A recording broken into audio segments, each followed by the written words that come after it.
Hello, world. Hello, interwebs. Hello, CDO Matters community. Hello, friends.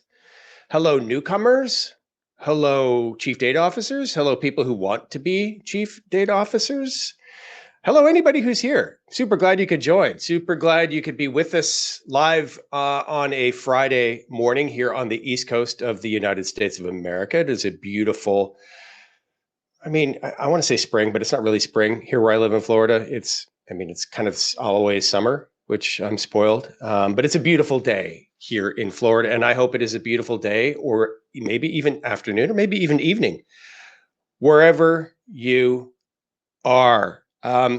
We usually, as usual, we're going to give a few minutes for people to get online, but we're going to talk today about a subject that is near and dear to my heart.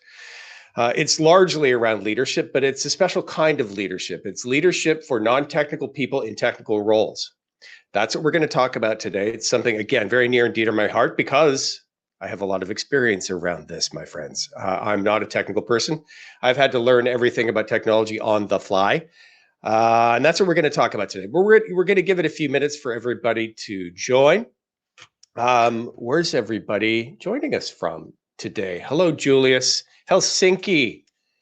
Nice to see you from Helsinki. I have not actually been to Helsinki. I've seen there's like a data day that was recently done there. Ava Maya posted something about, and there's a few folks. Joe Reese went to a thing in Helsinki recently that I wasn't invited to. Maybe I can get an invite next year. That I would love to come to Helsinki because I have not been. Hello, Paul from Rotterdam. I actually have been to Rotterdam. Interesting city. I was able to actually stay, sorry to say this, Paul, I was actually able to stay in Amsterdam and commute to Rotterdam for work. I worked in Rotterdam for about a week and I was going back and forth, and I stayed at a hotel, Amsterdam Central Station, and the train network in the Netherlands is just so amazing. It's incredible. You can get on this high-speed train in Amsterdam and be in Rotterdam in 45 minutes. It's amazing. But I did enjoy my time in Rotterdam. Hello, Alyssa from Chicago. Prasanna, greetings from India. Probably towards getting. Hello, Nick from Duluth. One of my favorite callers. Good to see you as usual, Nick. Hopefully spring has sprung in the land of 10,000 lakes. Hopefully. We're getting there. Oh, I see the snowflake. Tell me it's not snowing now. Come on. It could, though. You and I both know it could. But hey, good to see you as always. Nick, hello. Oh, that's the same Nick, kind of. Hello, Sam from Manchester. Also not been to Manchester. I've been close, but I've never been to Manchester. It's certainly on my list. There are, for whatever reason, I don't know why, there's a lot of, hey, Tim from Jax, good to see you. There's a lot of forces that keep pulling me back to the northern UK. My family, on my father's side, the Hawkers, are actually from northern UK. A lot of people in the CDO Matters community are from northern UK. I don't know why. When I'm outside and I'm not gardening, I like to take pretty photographs. It's kind of the thing of mine. I'm an amateur photographer, and I watch a lot of YouTube videos on photography, particularly landscape photography. No offense, I don't like taking pictures of people. It's not my jam. I like taking photos of pretty landscapes, and there's so many great landscape photographers from northern UK. For whatever reason, I don't know why. But there's like areas in northern UK, like there's actual mountains there. Peak District, I believe they call it, the Lake District, close to there. So an area of the world that I would love to get to. So glad you could make it, Sam. Thanks for coming today. Where else is everybody coming from?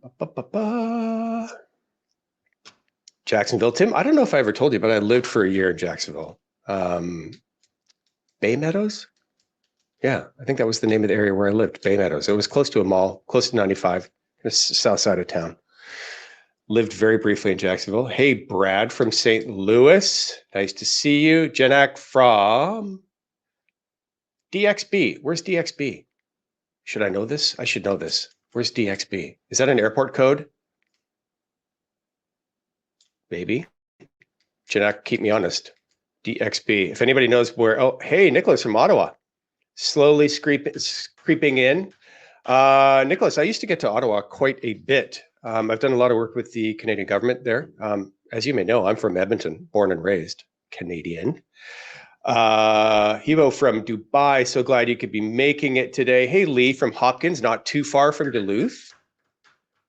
I mean, Hopkins is a suburb of Minneapolis, though, right? Yeah. I mean, still, in the big scheme of things, by comparison to where I am in relation to Duluth, Minnesota, you're a lot closer in Hopkins. But yes, I believe Hopkins is a suburb, and I've actually been there as well. I think there's a large water tower. Okay, that's not unique. There's a lot of water towers in Minnesota. But I used to do a lot of business with a company called Cargill up in the Twin Cities. And I want to say that one of Cargill's facilities is actually in Hawkins. Maybe. Don't know. And yes, Lee is saying yes. Oh, did you used to work at Cargill? Oh my God, Cargill headquarters building. So I've had like the privilege of going to some amazing companies and working with some amazing companies around the globe. And some of the bigger private companies, which Cargill is, another is Progressive Insurance, where their headquarters buildings are just like spectacular, like where they've invested a ton of money in the office supply company in north of Chicago is another example of that. I'll scream out the name of the company. But anyway, Cargill's headquarters, breathtaking. It's like mid-century modern architecture. It's like a Frank Lloyd Wright did your corporate headquarters. That's what Cargill headquarters look like. Cargill have invested in a lot of art within their buildings. They actually even have, I believe, their own art gallery, which is kind of crazy. Same is true with Progressive Insurance, by the way. If you ever have a chance to get to Progressive Insurance, their headquarters building in Cleveland, there are amazing pieces of art in the Progressive Insurance, like amazing pieces of art. They got like a full gallery. It's just kind of mind-boggling with the art that is in Progressive. But anyway, Cargill, great company to work with, great company. Used to really love to get up to Minneapolis. Fun fact, Lee, if you ever watch Fox News, you may or you may not, but the weatherman on the Fox affiliate, Ian Leonard, is an old friend of mine. We were college buddies together. We used to get into a lot of trouble back in the halcyon days of my youth when I was a frat brat. Ian and I were pals. So if you ever watch the local weather and you see Mr. Ian Leonard, he's a buddy of mine. Oh, Dubai. DXB is Dubai. So there's like 4 or 5 people joining from Dubai today. That's wonderful. Thank you for being here. Now you see that. Rachana is saying Dubai. Okay. Hey, Deepika from Toronto, the big smoke. Love Toronto. I'll be up in Toronto at the end of May doing an event with Microsoft in their Microsoft Technology Center right downtown Toronto. It's like on the 45th floor of, forget which name of the building it is, but Microsoft has some spectacular offices right downtown in Toronto, and I love getting there. So anyway, so glad everybody could be joining today. Yay. All right, let's get into the topic. It's 8 minutes after. Nobody wants to keep hearing about my global travels. Technical leadership for non-technical people. Well, let's start, of course, with a little bit of a story, with a little bit of history. And by the way, hey, if you've got questions, this isn't Ask Me Anything. Throw them out there.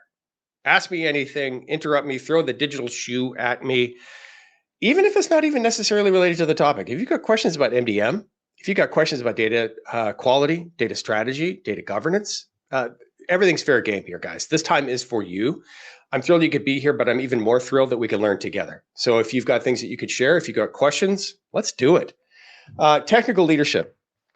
So I kind of fell into technology to a certain degree. I chose a technical path, and I chose a technical job coming out of graduate school. But here's a fun fact. My first job after graduate school, okay, this is graduate school. I went to undergraduate in Canada, University of Alberta, Edmonton, go Golden Bears. Had a couple of really unfulfilling jobs after undergrad, including a number of different jobs, including waiting tables and being a bartender at a chain restaurant called Earl's, at an Earl's restaurant. If you're from Toronto, there's an Earl's restaurant in Toronto. I was a bartender. I was a number of different things after a business degree, and decided there had to be a little bit more to life. I went to graduate school here in the United States and have stayed ever since. But my first job coming out of graduate school was as a technical support representative, phone support. Okay. I worked in a call center making $7 an hour. But I went to work for this little internet startup called America Online in 1995. Turned out that was a really good choice. But even then, when I was doing tech support, okay, so 1-800 tech support for AOL, I had to learn on the fly. I had to learn technology on the fly. At the time, the technology was modem connectivity. Yes, there were these things called modems that sat between your computer and your phone line that allowed you to connect your phone to the early forms of the internet. And I had to learn Hayes modem commands. I had to learn modem connectivity. And that was kind of my jumping off point towards a career in technology. So I thought I was going to be an advertising executive. That's what I thought I was going to be. As it turns out, from a career advice perspective, I made some pretty good choices. But honestly, what it was mostly, my choices were mostly about kind of following an adventurous path, going through doors that had opened for me. That was at least at the very beginning of my career. I'll spare you the details. I actually wrote a chapter of this in my book that'll be coming out in July. See my recent LinkedIn post. I got a book coming out in July I'm really proud of that has a lot to do with leadership in the data and analytics space. But I don't have any technical training at all. And early in my career, I had really focused more on a product management side of the house, which I'm grateful I did. I learned the trade of product management, and there is a discipline there. There is a trade there. I learned how to gather requirements. I learned how to listen. I learned how to interact with end consumers. This was all product management for software, by the way, internal uses of software. This was at America Online, and we were building internal reporting systems. We built our own CRM from scratch. Why? I don't know, but we did. Right. I was responsible for some of the capabilities of our CRM. I was responsible for some capabilities of our internal advertising systems that were delivering ads. And early in my technical career, I was focused on product management. Turns out that was actually a really good choice as well. Why? Because I had to learn how software works. I had to learn how all the pieces fit together. I had to learn at a very high level the difference between, applications and software and databases and how those things interact together. I had to learn the process of gathering and defining requirements. I had to learn how to transform end user requirements, business requirements to more technical requirements. I had to learn how to interact with engineers because that's a skill in and of itself. I had to interact with designers, with database administrators. I had to interact with engineers. I had to interact with managers and management. When you're in product management, you're kind of like this traffic cop that's sitting between all of these various people. And it turns out I ended up being really good at it. It turns out I enjoyed it because at the core, product management is a lot of problem solving. Like you're given a problem. It's kind of like if you ever did case studies, maybe in graduate school or in undergraduate, where you were given a problem and you had to go solve it. And here's your problem, and here's your constraints, and here's the things you know, here's the things you don't know. That's kind of product management, and I loved it. But that was my first job in technology. And again, it turned out to be a really, really good one because I learned some core fundamentals that I've kept with me ever since. The first one being the customer is the center of everything you do. Right? It's about the customer. It's about solving a problem for the customer. And it's about driving value for the customer. Those kind of operating principles, as it were, have stayed with me ever since. From my success in product management, I got hired to lead a team of software engineers. And at the time, I had a team of 20 software engineers. And this is somebody who is in their mid to late 20s at this point, who has a few years of product management under his belt, but zero technical training at a fast-paced, high-stress, high-volume. This was America Online in the late 90s, where I got hired to manage portions of AOL's infrastructure that were responsible for hundreds of millions of dollars of advertising revenue. The systems that my team built and managed were the advertising systems of AOL. This is very early advertising systems. This is when we were just starting to figure out how to serve ads online, how to book and reserve ad spaces online, how to do inventory management related to advertising, all sorts of things we were figuring out on the fly. And I got hired to lead a team of 20, mostly Java, not exclusively. There were some more Microsoft centric reps or Microsoft centric engineers, but .NET type engineers. But most of them were working in Java, most of them. And I had to lead them.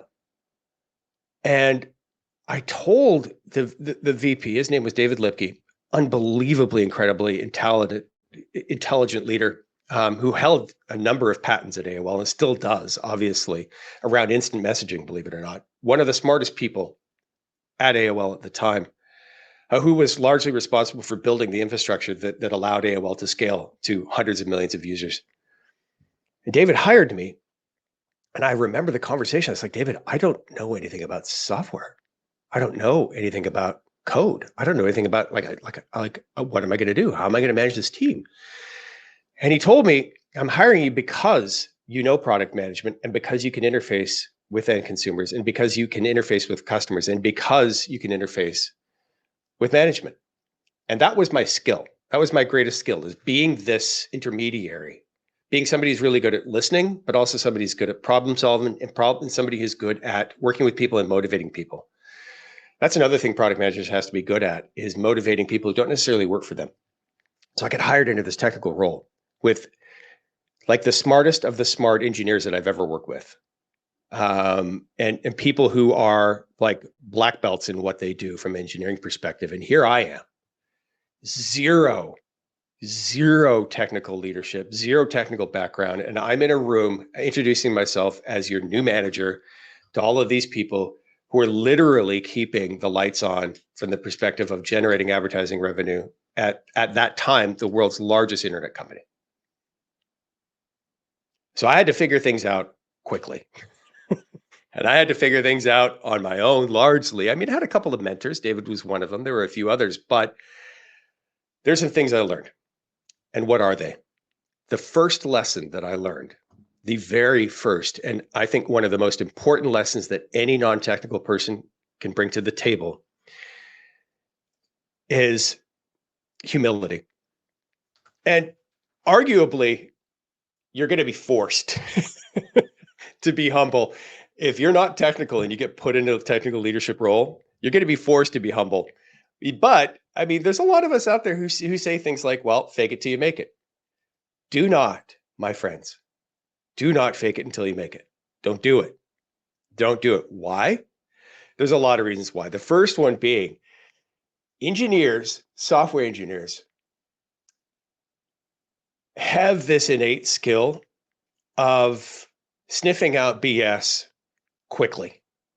They just do, right? They are complex problem solvers. In my experience, they tend to be a little on the cynical side. They tend to be a little on the questioning side, and that's great. You want those folks to be that way, but they can smell BS a mile away. So if you're faking it, right, and if you're trying to fake a level of technical acumen that you don't have, they know it.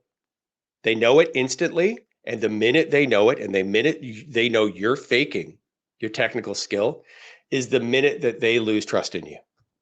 And if that happens, and you're in a technical leadership role, and you're not technical, and the folks working for you don't trust you, or think you're full of baloney, that's it. You're done. Earning back that trust will take a long time.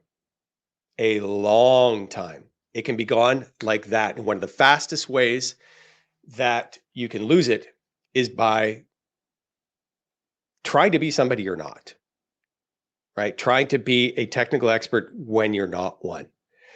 They'll know. They'll just know. They'll know in the words that you use. They'll know in the confidence that you express in a given position. They'll just know they're just good at this stuff. So don't fake it. Play to your strengths. There's a reason why you've been hired into this role in technical leadership without technical background. There's a reason. In my case, I already told you why I was. It's because I was pretty good at product management. I was pretty good at working with people. But what's your reason? Maybe it's the same reason, right? Maybe you're really good at problem solving. Maybe you're good at some of the financial aspects. Maybe you're good at some of the customer interaction aspects here. But whatever it is, play to those strengths. This is advice number 2. Play to your strengths, because that's what has enabled you to be in this role in the first place. So as you're being humble, right? As you are exercising humility day in and day out, if you are given a task to solve a difficult technical problem, right, in your role, the best thing that you can do is play to your strengths. So maybe that is requirements definition. Maybe that is working with your customers. Double down on that, triple down on that, right? But if you're in a room and if you've been asked to review some requirements or come up with a solution, turn to your team and be honest and be humble and say, guys, here's the problem that we've been given to solve, right? Here are our requirements, right? Here are our limitations. Here's our budget. Hopefully you've not been given a timeline that you need to fix or that you need to adhere to. But often we all know this is the case. We're told what the timeline is. Don't want to be in that case, but don't want to be in that situation. But it happens all the time. We know it does. And say, hey, here are dependencies. Here's the money that we have. Here's the time that we have. Here's the resources we have. How would you solve the problem? Don't be prescriptive.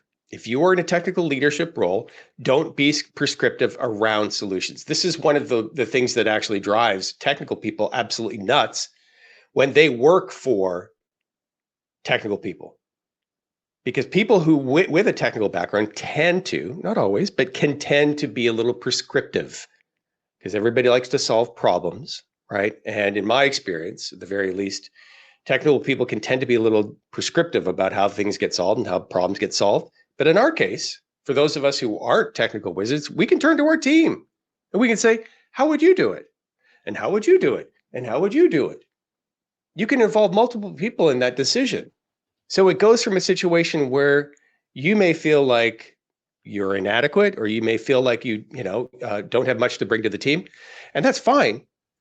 But you can engage everybody on the team, and you can get them involved in the decision. And that's exactly what technical people are going to respond to. They're going to love that because they love to solve hard problems. Now, of course, you're going to need to make a decision, obviously. And here's another thing that I would strongly recommend. Maybe this is recommendation number 3. We're going to kind of wind our way through these recommendations, is that you do need to have, I would strongly recommend, some idea of, the Italian word is consigliere, right? Somebody who you can trust, maybe an architect type role. Maybe it is a lead somebody, lead engineer, lead architect, lead designer, somebody in a lead role who's working with you, maybe for you, or maybe with you, who you can trust as a consort, right? Who you can trust to go to say, hey, here are the 5 or 6 different things that are on the table. Here are some of the things that have been suggested. What would you do? Because you do need to start distilling down. You're going to need to make some decisions about how things are done. And you can't necessarily always just kind of distill things down to this collaborative joint effort. You will need to make difficult decisions. So you're going to need to have somebody with technical acumen who you trust. There's kind of a management theory here. It's called the Oreo, where you can have, there's this belief that you can have in a technical role, that you can have a non-technical person, but the person kind of above them or the people below them, directly above or directly below, need to be technical, and on and on. So if you're technical, then you can have non-technical, but above you got to have technical acumen, and below you got to have technical acumen. I know that to be generally true, but in this case, in this bit of advice, I'd say have somebody in a advisory role to you who you trust implicitly, right? And who can help you make some of these more technical decisions. So that's certainly something that I would recommend. Just going to take a brief break. Well, I'm not leaving. Just going to say hi to a few people. Hi, Simon. Gravitas, don't pretend. Be genuine. That's exactly right. Good word, Simon. And hey, you're a chief architect. Maybe you could be one of these people who's advising to somebody who's in a non-technical role, right? But it is around authenticity, for sure. We need to be authentic. We must be absolutely positively authentic. Again, don't try to be something you're not. Engineers will smell it a mile away. Abhishek, hello from Toronto. We've got like you're the second or third person from Toronto today. That is fantastic. Love to see folks from Toronto joining. Lots of folks from Dubai today. That's so interesting. It's very, very interesting. All right, if you've got questions, don't be afraid to ask. For a question from Melissa. Do you have any recommendations on the best tools, resources, training, in addition to mentorship for young leaders who are working to gain additional skills and experience to get promoted on their way up, technical team in a non-technical role? Oh my gosh, Alyssa, that's there's a lot there. Here's something that's worked for me. When it comes to training and knowledge, and I think this has been very useful for me, and I think it could maybe be useful for you. When I was early in my career, early in this technical leadership career, I really wrestled with training, right? I wrestled with what do I need to learn? Because I could learn literally everything. Like I could go and learn how to script Python. I could go and learn Ruby. I could go and learn, in my case, it was Java. I could go just like, and I quickly figured out, and this is an answer to your question, by the way. And I quickly figured out that if I wanted to, I could fall down a training rabbit hole and never come out. And there's no shortage of things that I could be learning. And because I was coming from a non-technical role, I could spend my entire lifetime trying to get to the same level of technical acumen, and probably never even get there, right? Given the fact that I've got a day job and there's other things I need to do. Excuse me. So here's the advice. Ultimately, where you want to get to is this is probably a few years down the road. I don't know where you are in your career, but I think ultimately a great place to be is to be what we would call T-shaped, right? Imagine a T, where the top bar of the T is where you are 4 to 5 inches deep, 10 centimeters deep, and 3 miles wide, 5 kilometers wide. That's a metaphoric way of saying that you know a lot about a lot of things, but you can't go very deep on very many things. However, ultimately, as you progress in your career, you need to start building out that center column. I think optimally, in a few years, I don't know what the magic number is. For me, it turned out when I was probably in my mid 30s, when I figured out that I needed to start going deep. For me, that was data management. It's what led me to become and enabled me to become a Gartner analyst. It's enabled me to become one of a handful of people in the world who arguably know my subject area, which is master data management and data governance, as well or better than a handful of people on the planet. So I think that's where we need to get to, is that level of depth, but on a very limited number of subjects. You don't need to be a square, right? You don't need to be deep on everything. You just need to be deep on a few things. Between now and the point where you feel comfortable and where you want to go deep on something, let your priorities be your guide. And when you do go deeper on something, and what do I mean by let your priorities be your guide? Take an MVP approach to learning. Learn what is needed in order to support a given project or a given program, but no more.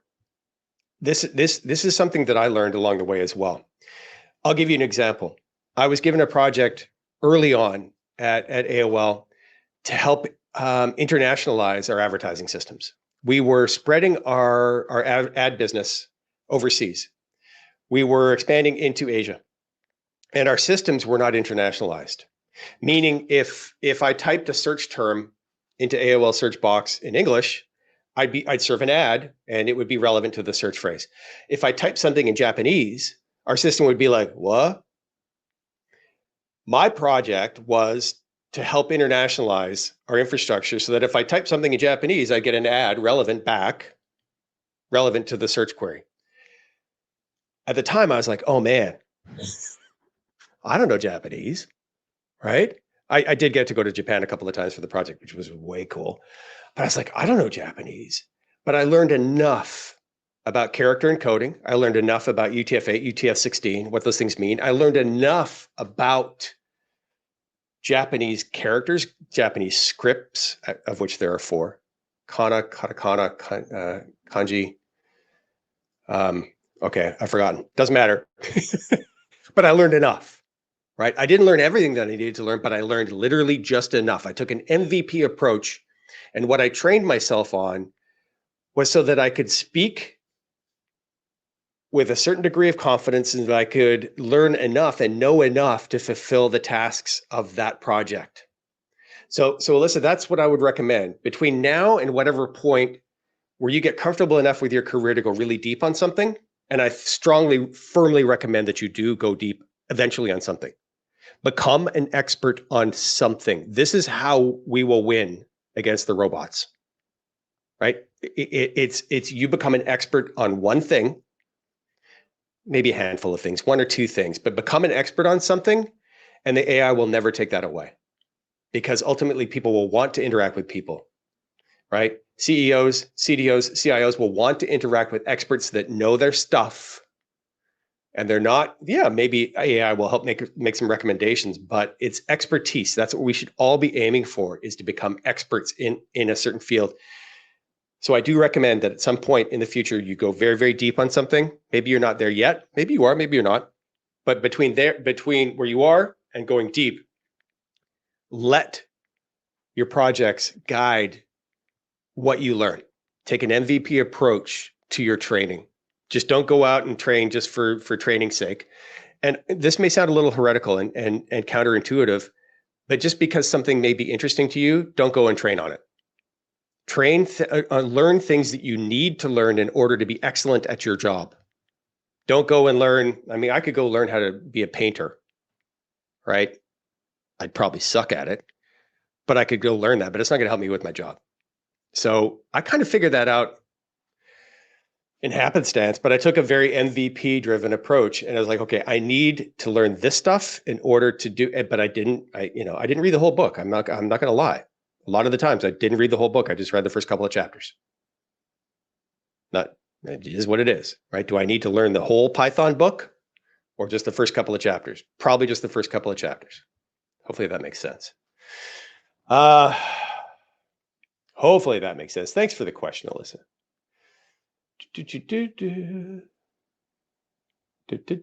I want to make sure that I make it to other questions. That was through Goldcast. You are most welcome.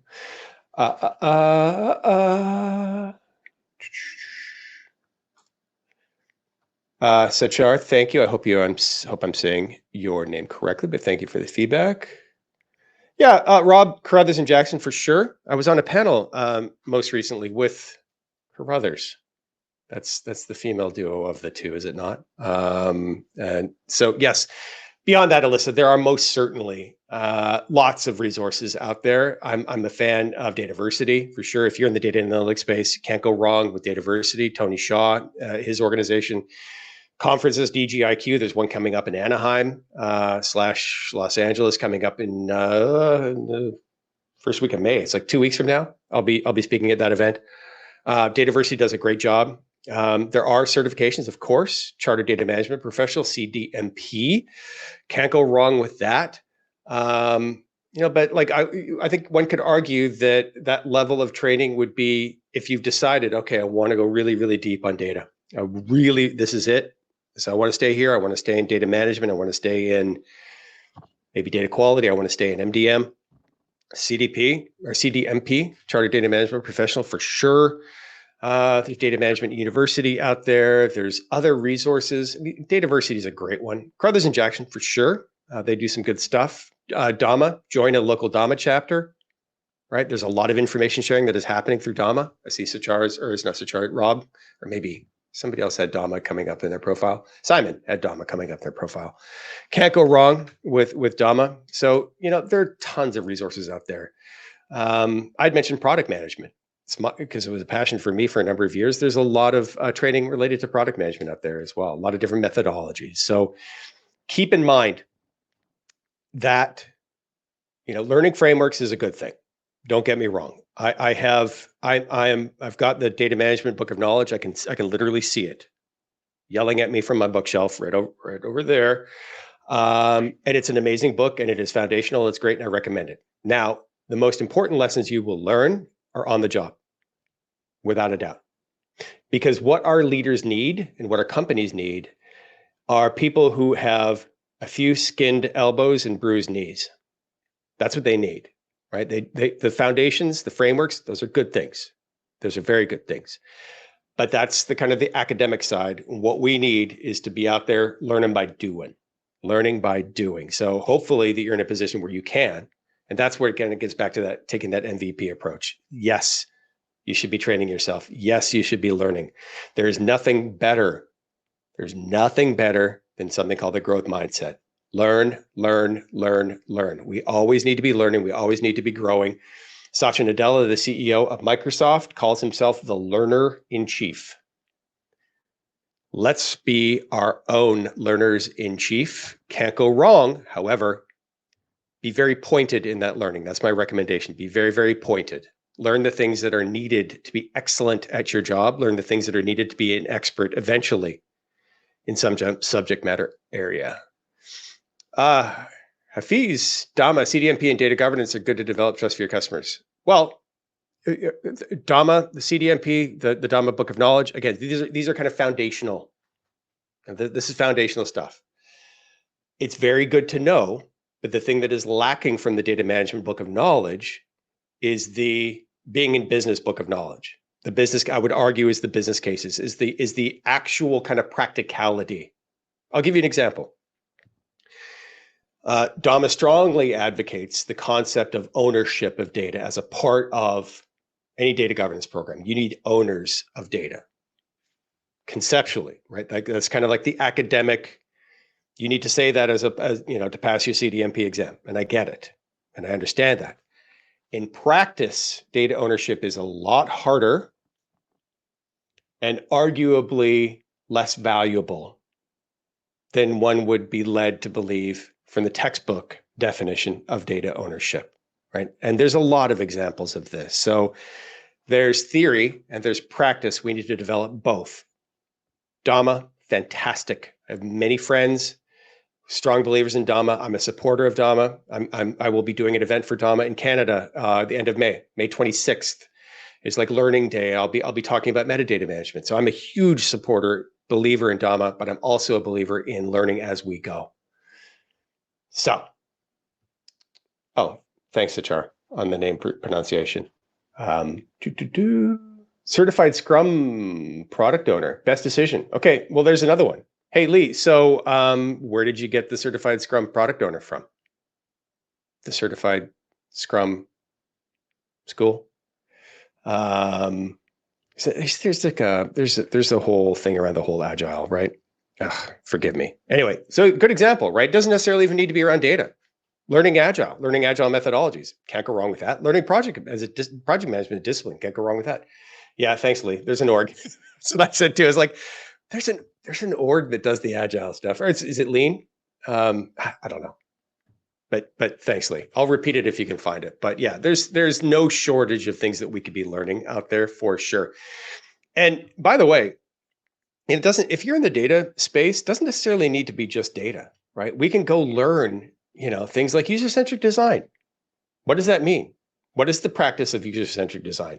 We can learn how to be better at gathering requirements. That's product management, right? Like, be better at gathering requirements. Here's another one. Here's two more that I think are incredibly valuable. One, active listening, right? Can you go take a course on how to be a better active listener? Listening is so important, particularly if we're not technical in technical leadership. We need to listen before we speak, right? Listen. Active listening is a skill that we can develop. I would recommend that. Here's another one. Critical thinking, I would argue, and critical thought is one could argue is dying a bit of a slow death. And it can't. It absolutely can't. The ability to apply critical thought to a given situation or a given problem set is so important. It is so, so important. And it ultimately comes down to questioning, but also comes down to listening, but it comes down to questioning. Why are things done this way? Why is somebody complaining about that report? Why are we seeing what we're seeing, right? The why.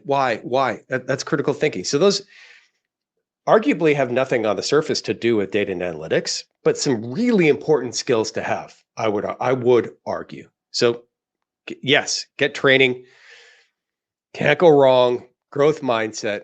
We need to be learners in chief.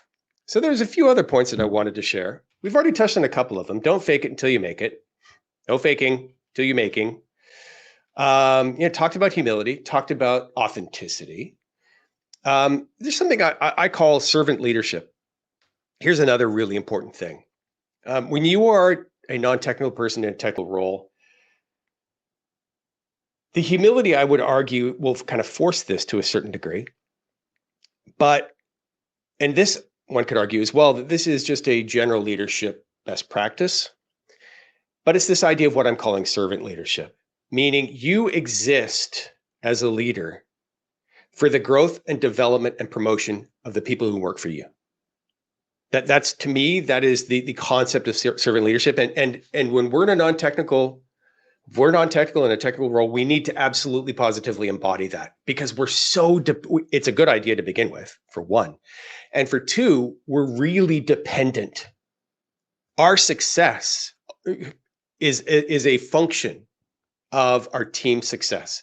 And the only way that that team is going to succeed is if they feel like you have their interests at heart.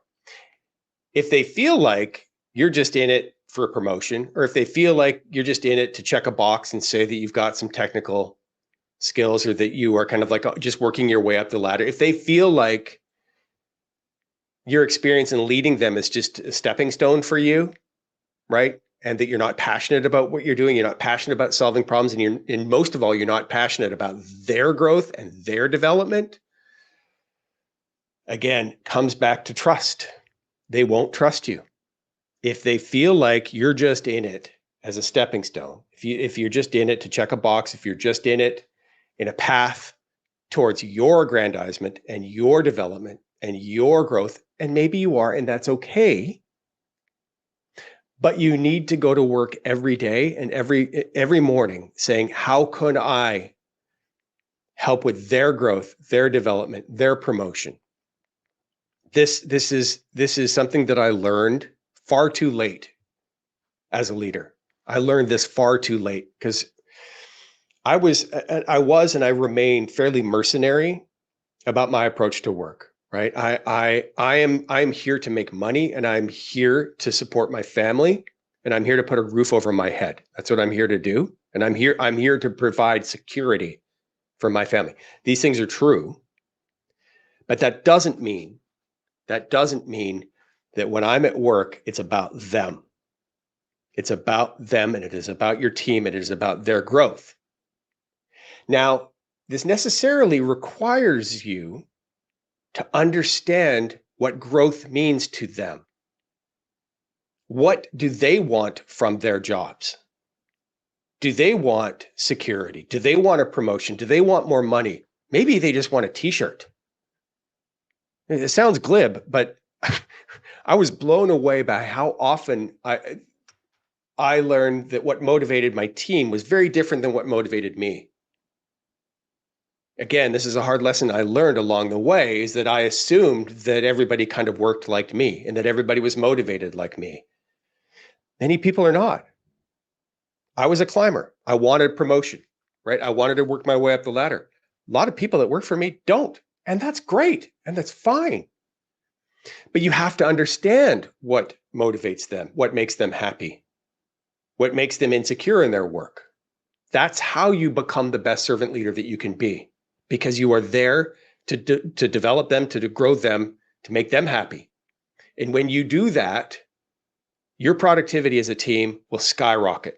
When you do that, your team cohesion will be unassailable. When you do that, your productivity will be, it's everything. The angels will sing. Everything comes together. everything comes together. But that depends on you putting them first. If they feel that, if they believe that, right? If it's authentic, to Simon's previous point, thank you, Simon.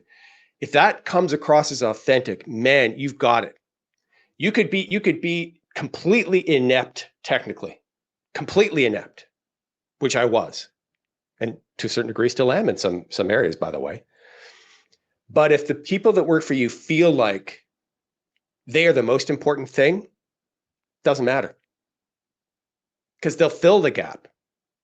They'll fill in the gaps that you have on technology and technical acumen and technical knowledge. They will go over and above to make sure that you are given the information that you need, that you're given good advice, that the requirements are accurate, that the deadlines are hit. They'll do it because they believe that you are working in their interest. This is so important, guys. I learned this. It took me way too long to learn this. I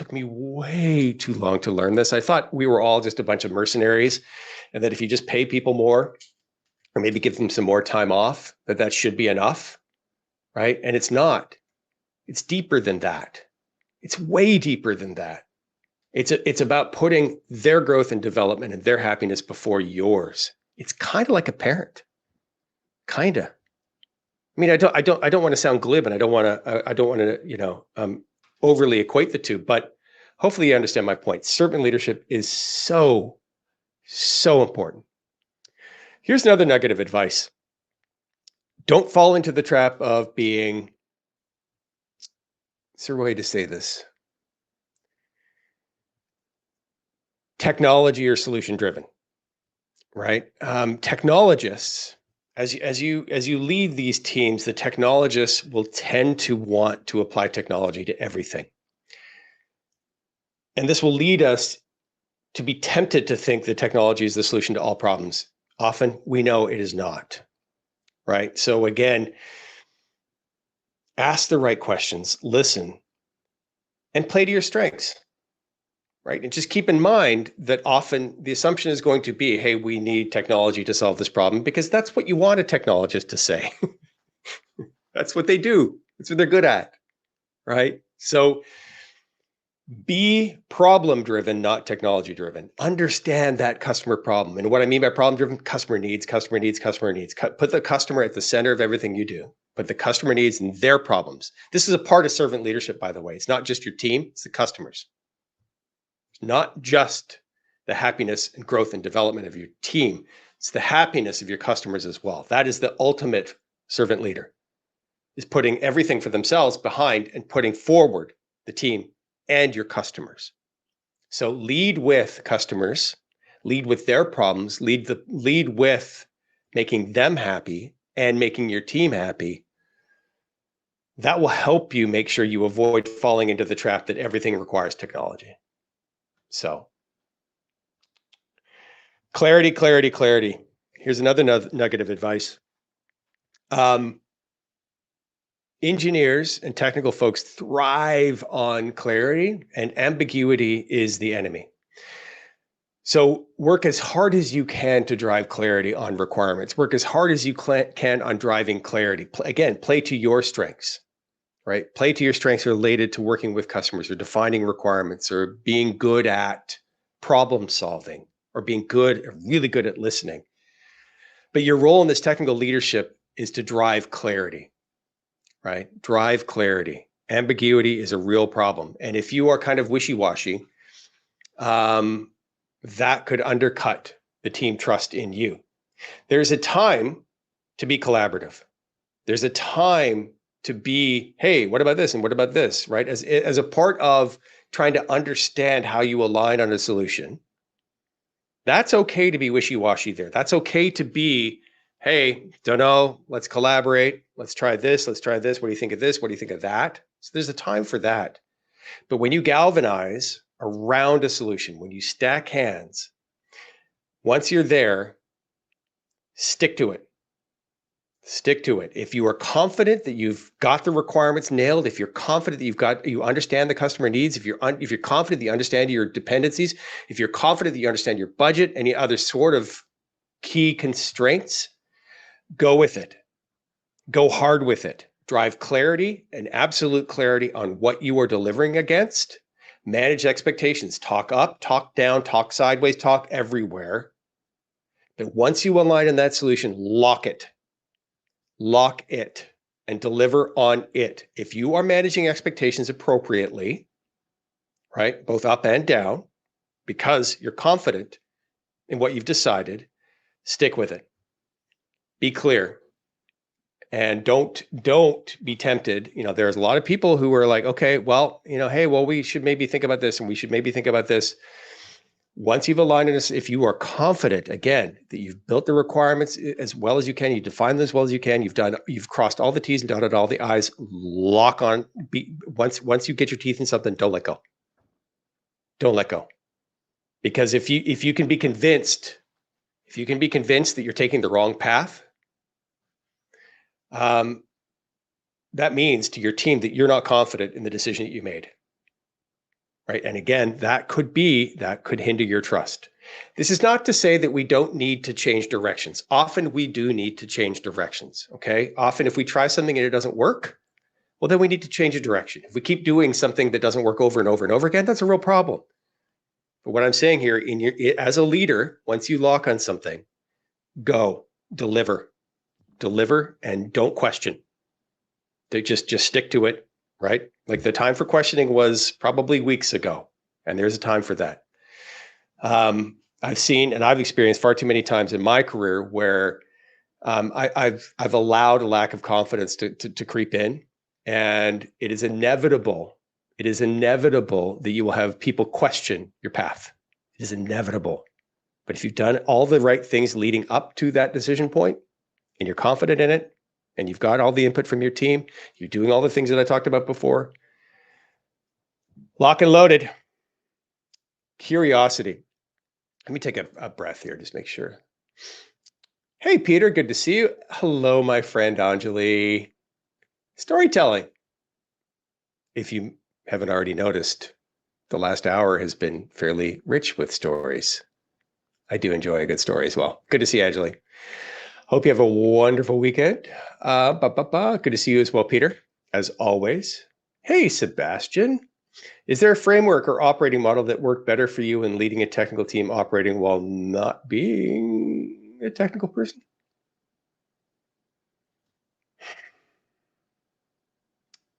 Yes. Yes, there are frameworks that can help in the data world. Just all the DAMA frameworks, right? So the data governance model, the wheel, the beloved wheel. It's a useful framework, or the data management wheel. It's a useful framework. I've used a couple of frameworks in the product management space, right, in order to help define requirements. I've used user-centric design approaches to help better understand designs. I've held kind of user workshops focused on using kind of user-centric design principles. And if you go Google user-centric design, you'll see what I mean. There are a lot of frameworks out there. Let your priorities be the guide. Let your deliverables be the guide. There will be some higher level frameworks, but I think that are always fairly kind of useful. DAMA is an example. Some of the product management frameworks are useful as well, extremely useful when it comes to defining requirements. But I mean, don't be necessarily hardwired to any one of them. Again, let your requirements be the guide. There are some frameworks, but don't get too hung up on the framework, because, isn't it Mike Tyson that said, everybody's got a plan until they get knocked in the face, something like that. When you're out there and when you're doing this, taking a framework-driven approach can help you get off the ground, can help you kind of understand how pieces fit together and the things that you should be focused on. But ultimately, once you get into something, it's the best way that you're going to learn. So I know that's a bit of a squishy answer, but I like frameworks. I just don't get too hung up on them. Paul did a product owner course via SAFE, S-A-F-E, Scaled Agile Inc., and highly recommended it. Okay, there you go. Thanks, Paul, for sharing. Oh, Tim did as well. SAFE, capital S, capital A, capital F, small e, Scaled Agile, help with some agile, help in training. Oh, that's good advice. Thanks, guys. Colin from the Scrum Alliance, certified Scrum product owner. Thanks, Colin. He included a link. Let's see if I can include that into LinkedIn as well. I will get that link into LinkedIn. Thanks, Colin, for sharing. It's awesome. So yeah, I mean, the Scrum stuff is good. I mean, I don't know anybody that isn't embracing Agile. Agile is a reasonable methodology, I think, for software and data. It's kind of a rotten business operating model. Folks, our friends in finance don't necessarily like hearing how much it's going to cost. Don't know. I can give you some story points. I can give you some guidelines. Folks in finance don't like hearing that. Folks in marketing don't like hearing, what are requirements going to be? What's the release going to look like? I want to put together some release notes. I can't tell you. And I know that's extreme, but not always, right? In a perfect world, we'd love to be able to publish a roadmap that never changes. A perfect world, right? And our friends in marketing would love to be able to market that stuff in advance, and they'd love to know what's coming and when it's coming. So Agile is great. Don't get me wrong. I've worked under Agile many times. I've been, defining the user stories, managing the sticky notes, managing the Kanban. I've done that. Done it. And it's great, and it will help you increase your velocity, and it can help you build a lot of great stuff, and it's really good for software. But outside of software, outside of engineering and data, it's not as loved, shall we say, across other areas of our business. Oh, you use the Tyson quote. Hey, Julius, there you go. I think I slightly modified it to tone it down a little bit, but every time everybody has a plan until they get punched in the mouth. Okay, Deepika, you're correct. That's what it was. I didn't want to say get punched in the mouth, but here we go. It's okay. We're all safe here on LinkedIn. Other questions in our last 3 minutes? Let me see if there's any final nuggets that I could offer. Don't be afraid to take a technical role. If you're offered one, it's a great thing. It's a really great thing. It just kind of forces you to get to the basics of what it means to be an effective leader. I believe it forces you to be humble. It forces you to become a learner. It forces you to become a servant leader. So if you ever get the opportunity to go into a leadership role, and maybe you're concerned about your technical skills, your technical acumen, don't be.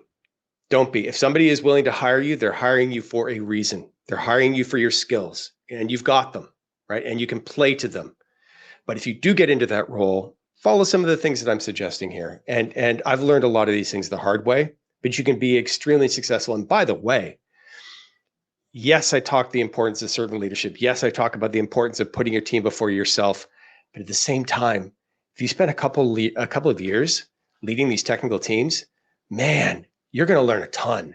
You're going to learn a ton that is incredibly valuable, even if you exit out of technical leadership and back into more business leadership type roles or more product leadership roles. What you will learn is invaluable. You'll learn how engineers think. You'll learn how they work. You'll learn how a lot of them are motivated. You'll learn Agile. You'll learn, the difference between OLTP and OLAP, right? You'll learn all of these things. And then if you come out of that technical role and you're sitting 10 years down the road in some boardroom where they're talking about a technical issue or where they're talking about a decision that needs to be made, you'll have that skill. Again, guys, AI can't take that. The AI can't take it, right? Because you're talking about a cross-functional level of acumen, right? That is really hard to replicate, right? If you're good at business and you're also good at technology, and you do what I recommend is to go deep in one area at some point in your career, maybe that's data, maybe that's not data. It's fine. But if you've got that experience across the top of the T, right, and you can speak with confidence and speak with experience and speak with practical lessons that you've learned doing the stuff, that's what's going to be incredibly valuable later on. And that is what I don't see AI automating all of that, because you're talking about things that you cannot learn in a framework, things that you cannot learn unless you've actually done it. So I strongly recommend, taking that risk, taking that leap. If you haven't already done it, maybe you've got an opportunity before you. Do it. You won't regret it. All right, my friends, I will follow up with all the chat comments in LinkedIn. If I did not respond to you, if I didn't say hi, if I didn't answer your question on LinkedIn, I most certainly will, probably later this afternoon. Thank you so much for joining today. We do this third Friday of every month. CDO Matters Live. Tell your friends, join the CDO Matters community. We're here to help you become a better leader. We're here to help you become a CDO maybe one day, or maybe you already are a CDO. Hopefully you learned something from today. I'm here to help. When you become a better leader, I succeed in my job. Let's do this again in another 3 weeks. I hope to see you then. Bye for now.